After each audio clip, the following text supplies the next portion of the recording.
The U.S. House of Representatives is reviewing a bill that questions the country's relationship with South Africa.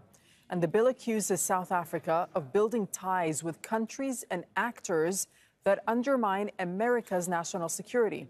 South Africa's Foreign Minister Naledi Pandor is in Washington, D.C. to discuss the tense ties and spoke to Al Jazeera's Mike Hanna.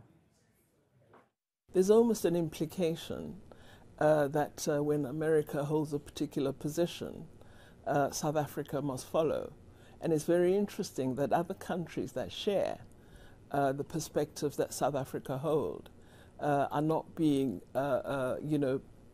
dealt with in the way that we are. So I don't know whether it's because we're Africans or some other reason. It might be also the fact of the stance we've taken with response to the current war of Israel, which is being visited upon the people of Palestine most harshly and painfully, and the fact that we've approached the International Court of Justice may be causing some discomfort and disquiet. We are an important partner for the United States of America, as they are for us.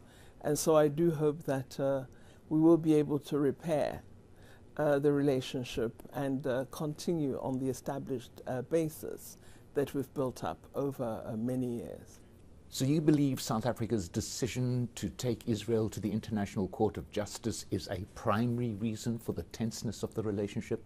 Well, certainly this is mentioned in a number of resolutions. You may be aware there was a letter, a type of petition letter, by over 200 legislators across the party lines, a bipartisan letter which alleged disquiet at the fact that South Africa doesn't support Israel and supports Palestine. And then going beyond that to, even as the bill does, claim that the African National Congress has some form of partnership with Hamas. This is entirely untrue. It's also related to the non-aligned stance we've taken with respect to Russia and Ukraine, where South Africa continues to talk to both countries, to the leaders of both, to attempt to persuade that they should agree to arrive at a point where they sit around a common table and begin to discuss what a negotiated settlement may look like, with full respect for all the provisions of the United Nations Charter. South Africa has strong relationships with Russia, with China.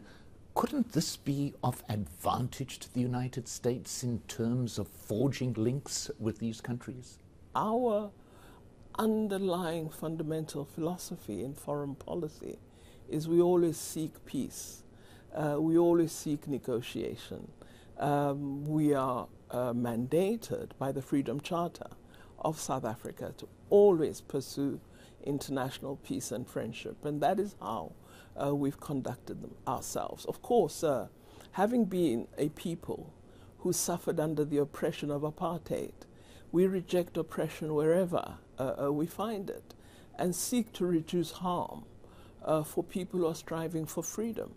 And thus it is, I think, natural that South Africa would support the just cause of the people of Palestine, as well as, of course, support the people of Israel in having their own state. But we can never agree that it is correct to kill thousands of innocent civilians in Palestine, and for us to then attempt to pretend that there's some just cause behind this murderous onslaught.